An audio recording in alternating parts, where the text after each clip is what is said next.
Et bienvenue.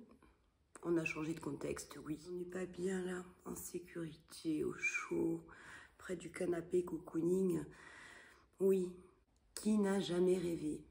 Qui n'a jamais rêvé de se sentir au calme, en sécurité, après une journée épanouissante au travail, où on a pris du plaisir de rentrer auprès de ceux qu'on aime et de se sentir aimé. On va pouvoir se reposer au calme. Qui n'a jamais rêvé de ça? C'est tout à fait ce dont on a tous besoin. Et c'est justement le thème de la vidéo d'aujourd'hui. C'est exactement ce que je vais vous expliquer maintenant.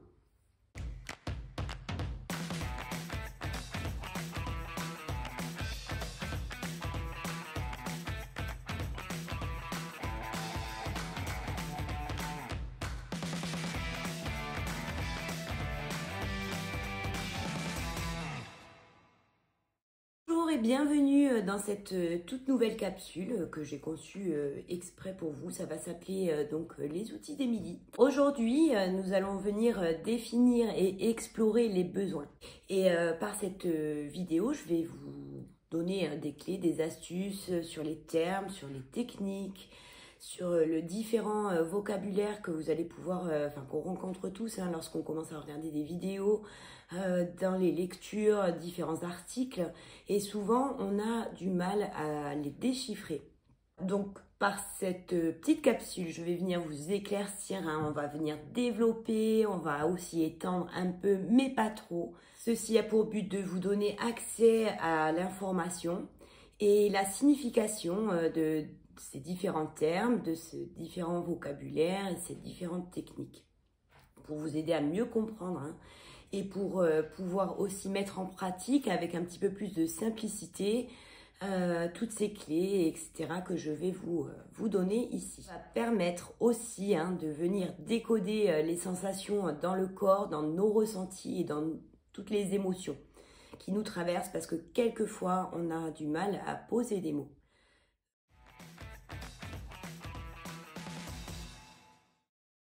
Qu'est-ce qu'un besoin? Un besoin, attention, on a tendance à confondre nos besoins et nos désirs. Donc aujourd'hui, nous venons éclaircir nos besoins et non nos désirs. Le besoin est essentiel à notre évolution, à notre bien-être et à notre stabilité intérieure et notre stabilité émotionnelle. Lorsqu'il n'est pas comblé, il va venir nous affecter. Il va venir affecter notre physique et notre psyché. Je vais vous donner la définition réelle d'un besoin. Un besoin, donc je vais la lire. Alors, un besoin, c'est une nécessité ressentie, un impératif et une question de survie. Voilà la définition d'un besoin. Donc, installez-vous, on va passer tout de suite à cette exploration du besoin.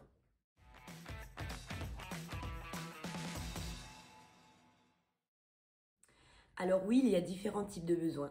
Alors, il y a les besoins vitaux, qui sont aussi les besoins physiologiques, et les besoins fondamentaux, que nous allons explorer. Il y a il y a deux catégories dans les besoins fondamentaux. Il y a les besoins primaires et secondaires. Pour vous permettre de mieux visualiser, je vais vous mettre le schéma de la pyramide de Maslow. Voilà, ça va vous permettre vraiment d'identifier visuellement tout ce que je vais vous énoncer maintenant.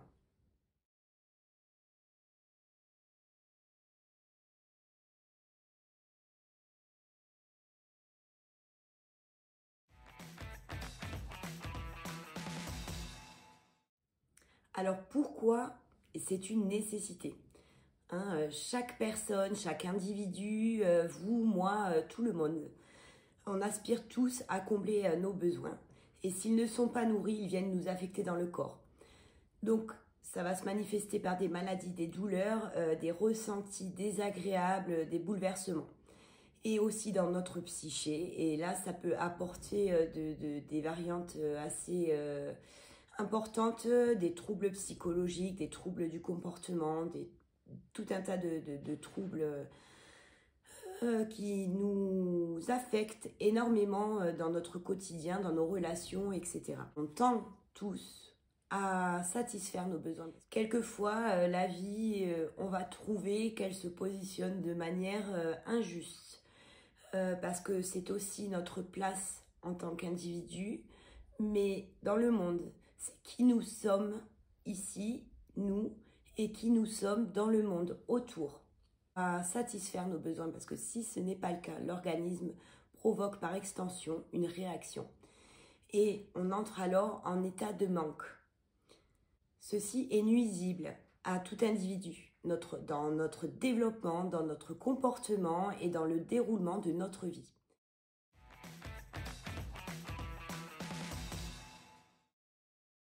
Je vais prendre un exemple, c'est comme en biologie, en biochimie, on fait des expériences et on vient observer la réaction pour en trouver un état. Dans cet état, on va l'analyser et on va obtenir un résultat. Donc l'important, je ne dirai jamais l'importance de venir s'observer. En s'observant, comme je l'ai dit précédemment, on va essayer d'aller chercher notre état, comme en chimie, dans les réactions. On va se réidentifier à nous et à notre corps. Le corps est un fabuleux outil et ce corps émet des signaux par des sensations corporelles, froid, chaud, faim, nausée, boule au ventre. Cette réaction est provoquée par le manque. Et ça va venir nous révéler des angoisses, du stress, nous plonger dans des peurs. Nous pouvons aussi réagir dans nos comportements ou dans notre attitude de manière dysfonctionnelle.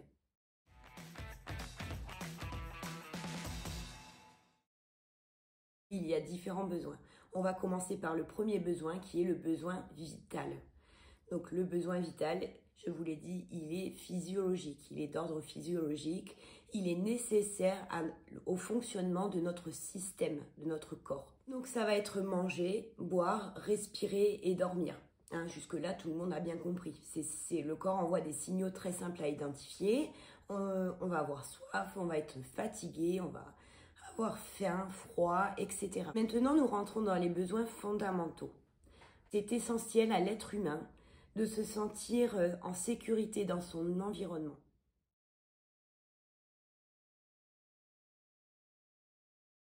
Il va y avoir ce besoin de sécurité et de protection. On aspire tous à un environnement sain et protecteur. Un toit, en amour, en argent, en santé et sans violence, évidemment. Alors comment ça va se manifester dans notre comportement ? Cet état de manque va être vraiment ressenti et on a vraiment une perte de confiance. On va s'empêcher d'aller de l'avant, on ne va rien tenter, on est dans l'impossibilité d'entreprendre quelque chose. Voire aussi, on va ressentir d'énormes souffrances.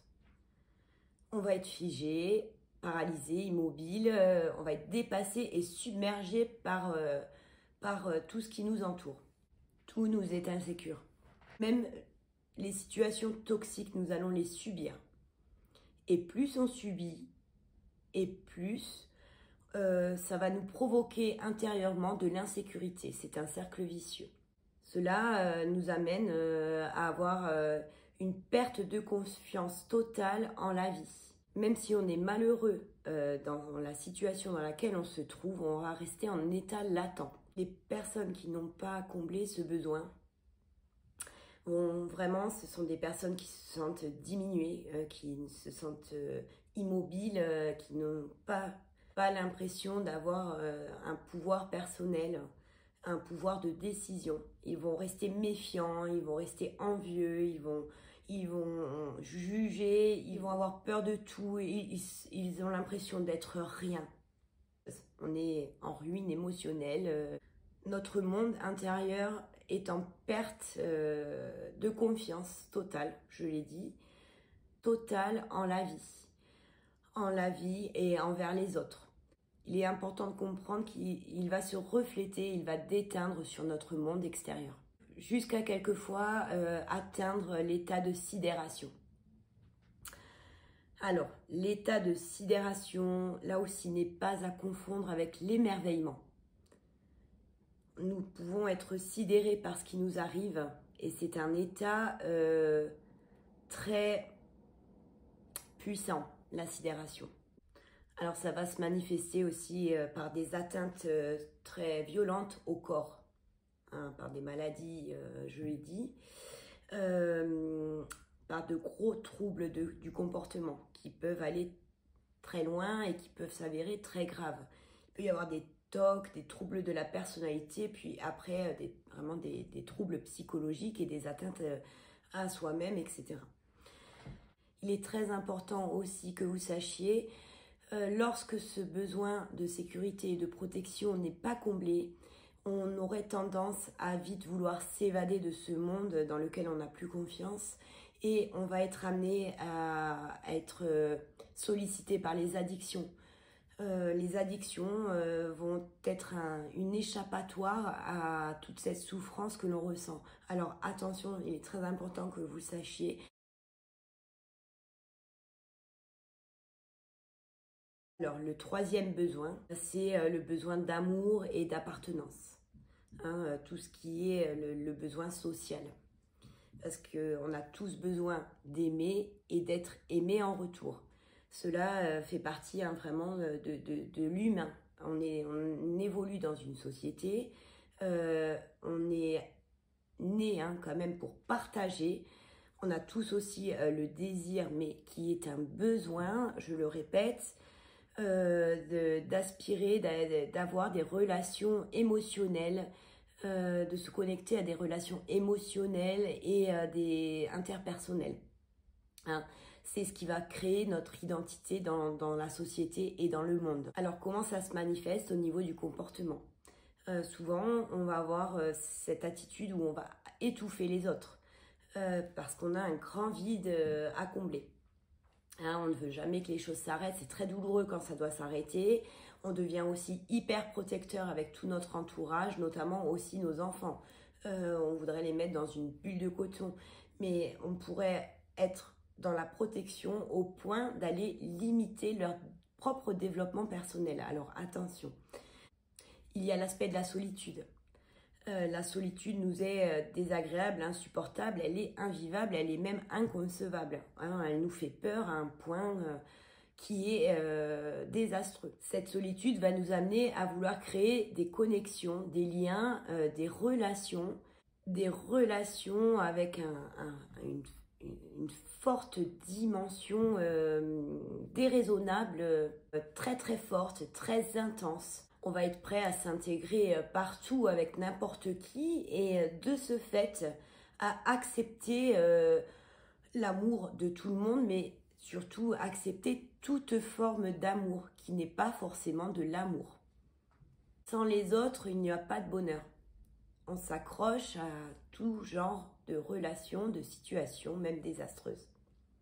On est dans l'idéalisation finalement de quelque chose. Et sachez aussi que du coup dans nos relations, ça peut provoquer énormément de troubles. On va avoir après des traits de jalousie qui vont s'accentuer, de la possession, des prises de pouvoir, du contrôle, de l'abus. Ça peut aller très très loin. Ça peut aller jusque dans la paranoïa, ça peut aller jusqu'à, on voit des crimes passionnels, etc. Bon, ça peut aller très loin.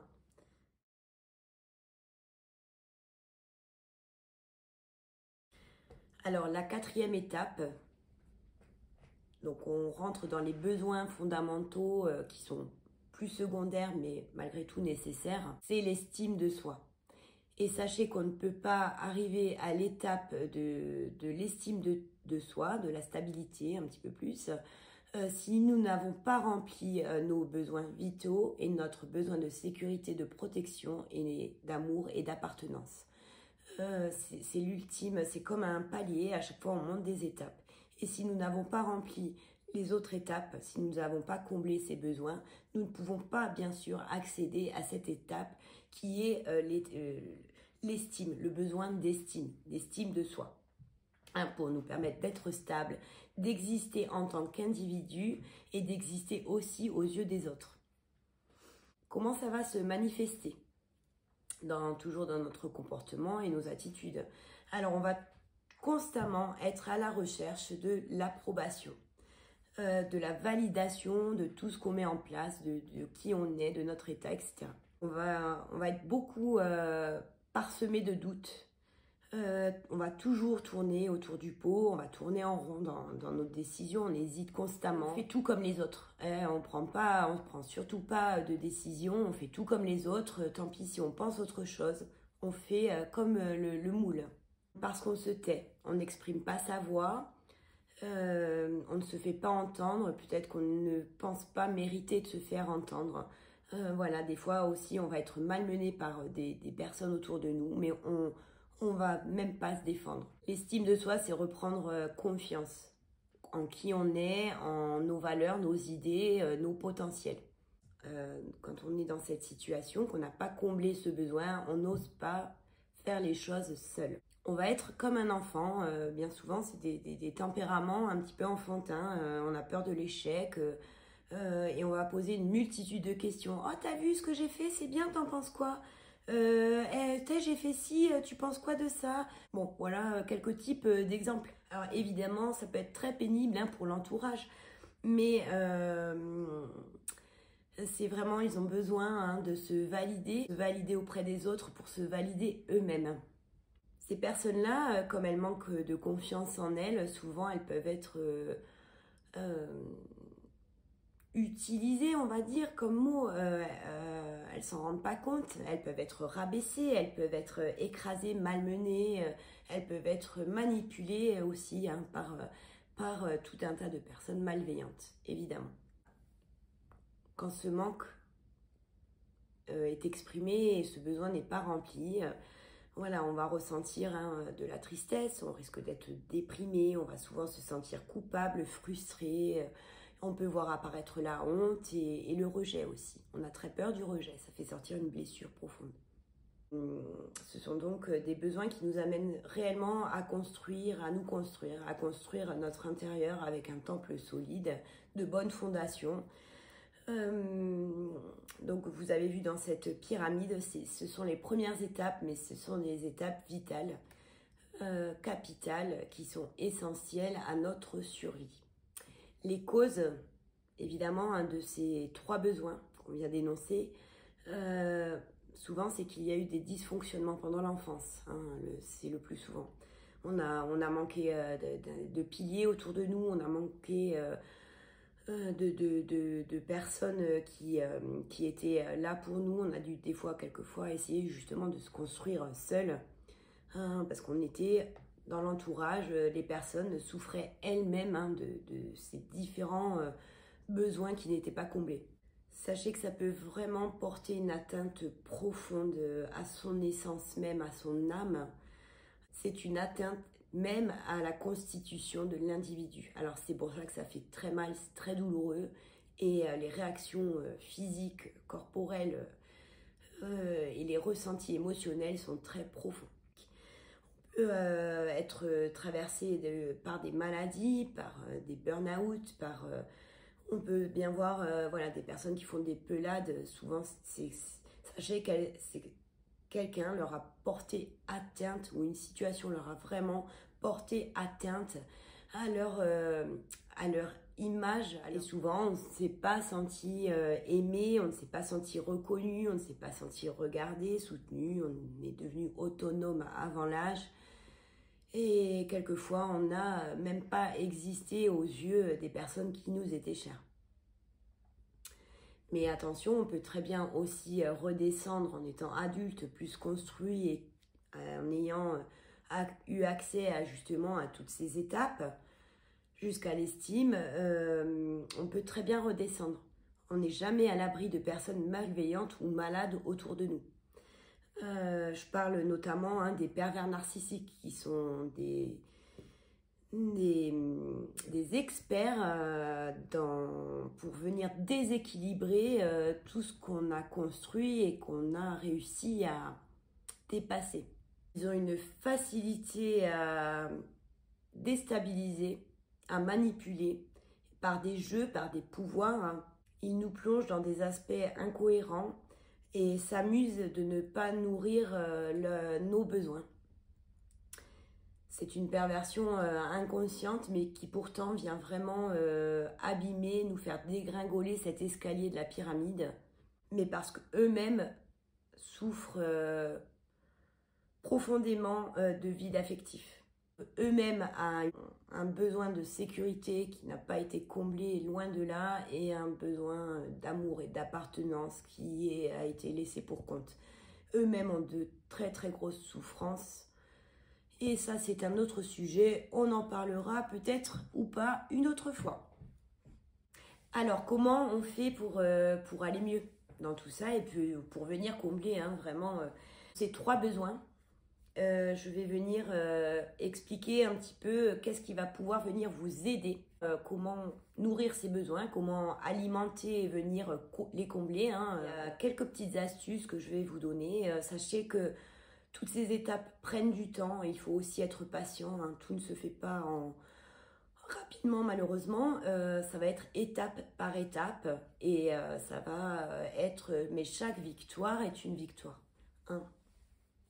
Alors voici quelques clés, quelques outils pour vous aider à essayer de recombler ces besoins et de vous sentir mieux. On va s'encourager petit à petit à prendre des risques. On va y aller pas à pas, bien sûr. On va aussi essayer de diminuer la peur de l'échec. Dans ce cas-là, on va aussi établir des règles. Ça va être des repères pour nous sécuriser. Ça va être donc étape par étape, comme je l'ai dit. Mais quelqu'un qui a la phobie d'aller à l'extérieur, de voir du monde, eh bien un jour il va descendre jusqu'à sa porte d'escalier et puis il va pas vouloir franchir la porte. Peut-être que demain il va se dire bon j'irai juste en mettant des règles, je vais juste ouvrir la porte et voir ce qui se trouve derrière. Et le jour d'après, il mettra peut-être un pied dehors à rester devant sa porte. Voilà, ça va se passer petit à petit. Et prenez patience, soyez doux avec vous-même, mais essayez de vous encourager à toujours faire un petit peu plus. Et chaque victoire est une victoire, même si ça prend du temps. Ce qui est pas mal aussi, c'est d'aller observer et écouter avec douceur nos peurs. D'aller voir nos peurs et de voir d'aller voir comment les dépasser. Parce que petit à petit, on peut devenir capable de dépasser certaines peurs. On va profiter de l'extérieur aussi, parce que l'extérieur va être un soutien, un allié avec tout ça. Donc il va falloir essayer de se réunir malgré tout avec les personnes avec qui ça résonne véritablement. Écouter les compliments, souvent on a tendance à ne pas écouter ou on va nous dire mais on va pas le prendre. Donc vraiment de venir écouter les compliments qu'on peut nous faire, toutes les valorisations. Tout ceci, ce sont des reconnaissances de nos talents, de nos compétences. Et souvent on ne les accepte pas. Alors il va falloir commencer à les entendre, les accepter et les prochaines étapes, ça va être de les intégrer. C'est aussi d'aller observer toujours, mais de pourquoi on est aimé et pourquoi on aime. Pourquoi on aime les autres. Il est bien de réunir les 2 aspects, de les observer pour en faire un état. Et de cet état, justement, d'avoir une vision plus éclairée, justement, est-ce que c'est sain ou est-ce que c'est malsain? Sur les relations notamment, mais même sur le professionnel aussi. Pour tout, vous pouvez aussi vous mettre dans des activités de groupe. L'effet groupe peut vous amener justement à créer des amitiés sincères, à découvrir aussi de nouvelles choses. Ça peut être très bien des nouveaux sports, de nouvelles passions, pourquoi pas. Ça peut vous permettre d'accéder à un entourage différent et d'y trouver des personnes qui vont venir vous donner justement des mots, des phrases, des gestes, des attitudes qui vont venir combler justement ces besoins.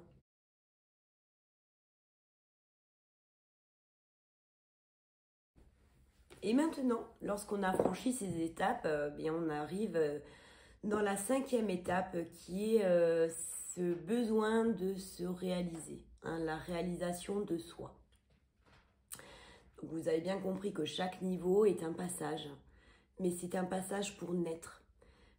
Donc dans cette étape, le but est de se réaliser, de pouvoir en tout cas se réaliser.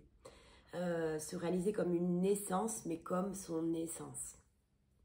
C'est l'étape de l'accomplissement, de l'enrichissement personnel, c'est l'étape de la révélation. On s'ouvre au monde, on apporte quelque chose au monde, on échange avec le monde et on contribue aussi.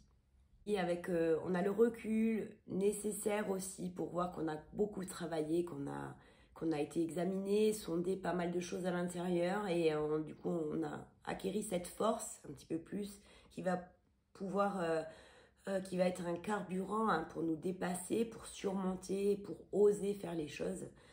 Parce que dans cette pyramide, entre les besoins physiologiques et les besoins fondamentaux, on a réussi à trouver un équilibre et on a harmonisé tout ceci. Cela nous permet maintenant de pouvoir mettre en valeur ses potentiels, de mettre en valeur ses idées, ses talents, ses compétences au vu du monde. On n'attend plus forcément la reconnaissance des autres, la validation des autres. On accepte aussi qui on est dans sa personnalité, dans son caractère. On va pouvoir s'affirmer et affirmer nos idées.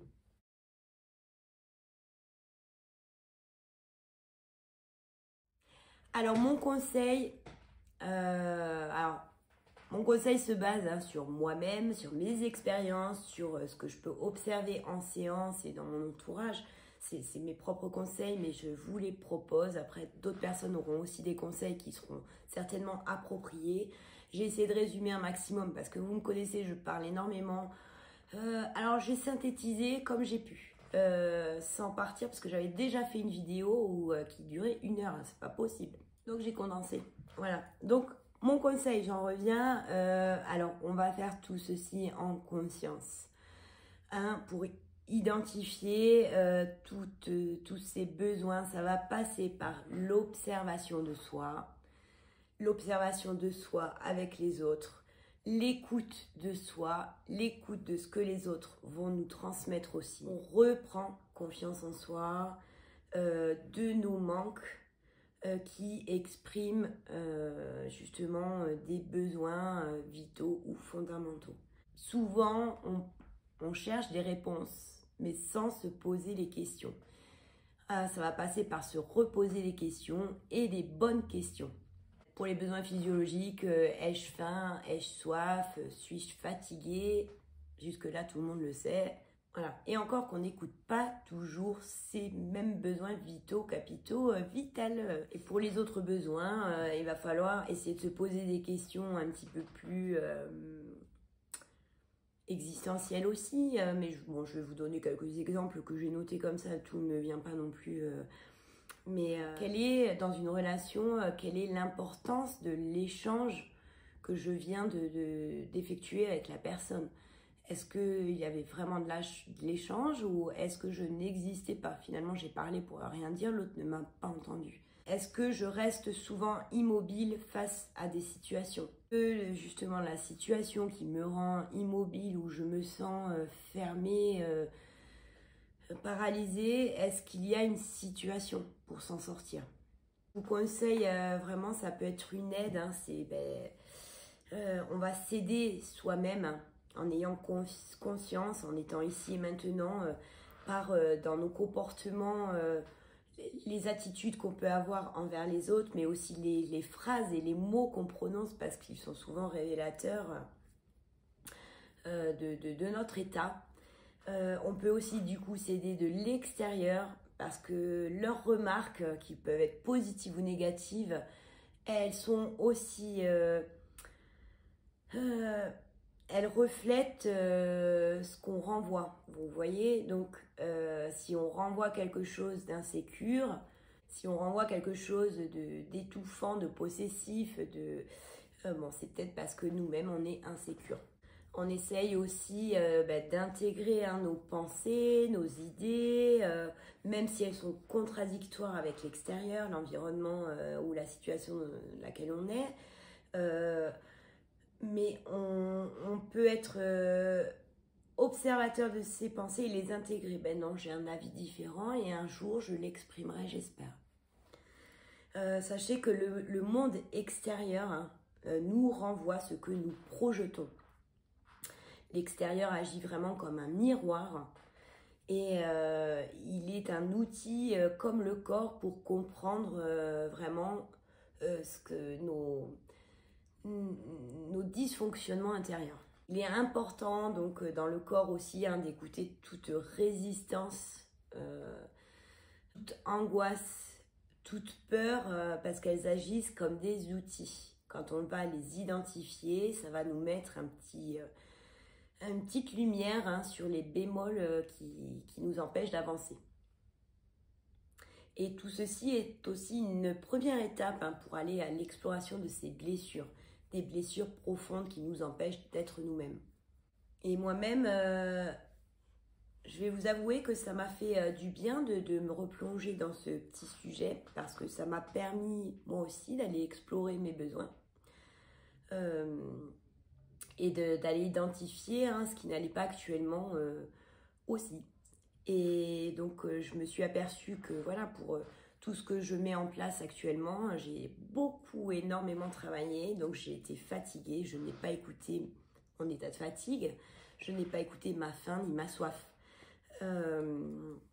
Voilà, et je me suis aperçue après un petit peu plus loin dans ce besoin de se réaliser aussi. Bon, déjà, j'ai fait tout mon passé aussi avec les autres besoins. Sachez que j'ai franchi les étapes comme vous et ça m'a ramené à des expériences, etc., que j'ai vues voilà, avec le recul.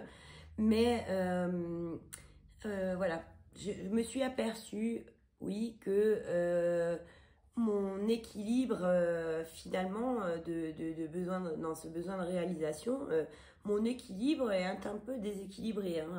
Il va falloir justement que je remette un cadre parce que j'ai tendance justement, une idée en amène 5. Alors il ne faut pas que je m'éparpille, je dois recadrer tout ça. J'ai aussi compris que j'ai besoin de me ressourcer, de faire une petite pause parce que j'ai travaillé comme une acharnée. Voilà, mais ça, bon, voilà, mais je voulais vous le partager aussi parce que comme je vous ai dit, on fait tous ce chemin et à n'importe quel moment de la vie. Donc là, d'aller identifier ses besoins, il me semble important d'aller périodiquement, peut-être, je sais pas, tous les 2 fois par an, ça serait pas mal déjà d'aller identifier vraiment ses besoins ou dès qu'on passe, dès qu'il y a un gros changement dans notre vie, d'aller au bout d'un moment revenir explorer ses besoins fondamentaux, ses besoins vitaux. Dernière petite chose aussi, parce que nous sommes vraiment tous différents. Nous sommes des individus, bien sûr, nous avons tous un corps. Nous ne sommes pas constitués de la même manière. Et il y a aussi, dans tous ces besoins, il y a aussi le fonctionnement. Nous fonctionnons différemment les uns des autres. Je vais prendre un exemple, il y a des personnes qui vont être très matinales, qui vont se lever tôt, et d'autres qui vont aimer dormir, faire des grasses matinées et avoir un temps de sommeil assez long. Vous voyez, donc on a tous aussi un rythme personnel, vital, on a tous notre personnalité, notre caractère. Donc on va essayer d'assembler le tout, voir aussi des fois des traits de caractère qui peuvent être accentués parce qu'on a un besoin qui n'est pas comblé. Voilà, vous allez faire tout ce chemin, je vous le souhaite. Des défauts peuvent être des qualités des défauts, etc., etc. Bon, j'espère que cette petite vidéo vous a plu. J'ai été peut-être un petit peu très scolaire au début de la vidéo, mais je vais essayer de le faire différemment la prochaine fois. Je vous embrasse en tout cas. J'espère vraiment que cela vous aura aidé. Je vous embrasse très fort et je vous dis à très bientôt dans les outils d'Émilie. Bisous, bisous. Bye.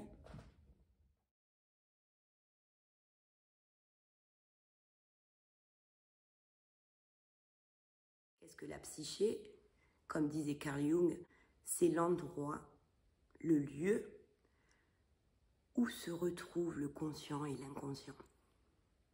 Je voulais un petit format. Alors bien sûr, si vous voulez creuser, vous pouvez bien sûr aller creuser sur Internet parce qu'il y a plein d'informations là-dessus.